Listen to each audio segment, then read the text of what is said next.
రాష్ట్ర ప్రభుత్వం ప్రతిష్టాత్మకంగా నిర్వహించిన ప్రజాపాలన కార్యక్రమంలో అభయహస్తానికి చివరి రోజు ఓ గ్రామంలో శివుడి పేరిట దరఖాస్తు రావడం చర్చనీయాంశంగా మారింది.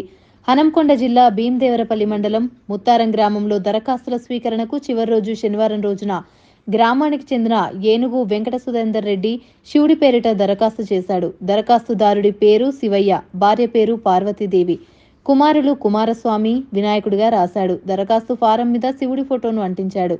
పుట్టిన తేదీ 12వ శతాబ్దం అని రాశాడు. అందులో మహాలక్ష్మి, రైతు భరోసా, ఇందిరమ్మ ఇండ్లు, గృహజ్యోతి, చేయూత పథకాలకు దరఖాస్తు చేసినట్లు తెలిపాడు. అధికారులు దరఖాస్తు ఫారం తీసుకుని రసీదు కూడా ఇవ్వడం గమనార్హం. త్రిపుటేశ్వర ఆలయానికి అధ్యక్షునిగా వ్యవహరిస్తున్నా. ఆ త్రిపుటేశ్వర ఆలయంలో రూమ్ లేనందున పురోహితునికి రూమ్ అడగడానికి ఉద్దేశంతో ప్రజా పంపిణీ వ్యవస్థలో ఒక ఇల్లు కొరకు దరఖాస్తు ఇవ్వడం జరిగింది. పాములో మాకు 12వ శతాబ్దంలో కాకతీయులప్పుడు ఇక్కడ విగ్రహాన్ని ఏర్పాటు చేసింది కాబట్టి వారి డేట్ ఆఫ్ బర్త్ పాములో శివుడు అని రాశాను. వారి భార్య పార్వతి, కుమారుడు కుమారస్వామి, వినాయకుడు అని రాశాము.